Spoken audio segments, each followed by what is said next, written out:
రాష్ట్రం కోసం ప్రజల కోసం సర్వం ధారపోస్తానని నిర్ణయం తీసుకుని ముందుకు వెళుతున్న జనసేన పార్టీ అధినేత పవన్ కళ్యాణ్కి ఎందుకు ఇలా జరుగుతోంది?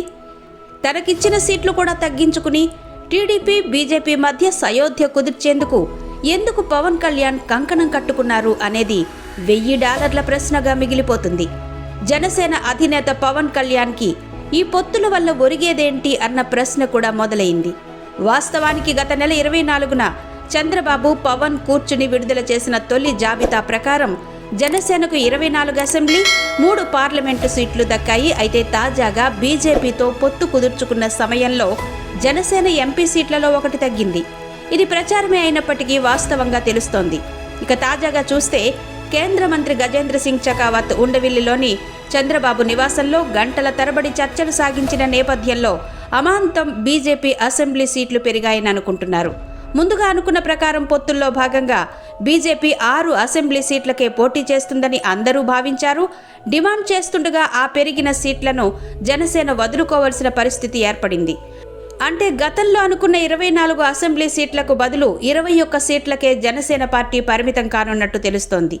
దీంతో జన సైనికులు మరింత నిరాశకు గురవుతున్నారు.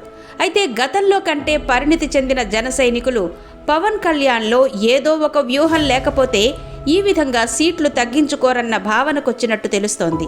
అయితే వాస్తవానికి తెలుగుదేశం పార్టీ ఆ 3 సీట్లు వదులుకుని జనసేన పార్టీకి గతంలో ప్రకటించిన 24 సీట్లు ఇస్తే బాగుంటుందన్న వాదన కూడా వినబడుతుంది.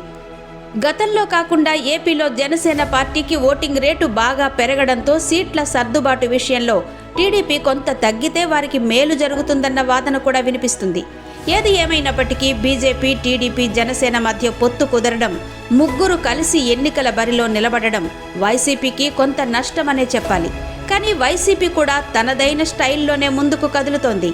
వై నాట్ 175 కాకపోయినా 145 సీట్లలో తమ సత్తా చాటుకోవాలని వ్యూహాత్మకంగానే ముందుకు కదులుతోంది. టీడీపీ జనసేన బీజేపీ కూటమి కూడా తగ్గేదేలే అంటూ ఎన్నికల బరిలోకి వ్యూహాత్మకంగానే దూకుతుంది. మరి ప్రజలు ఎవరిని ఆదరిస్తారు అనేది వేచి చూడాల్సిన ప్రశ్న.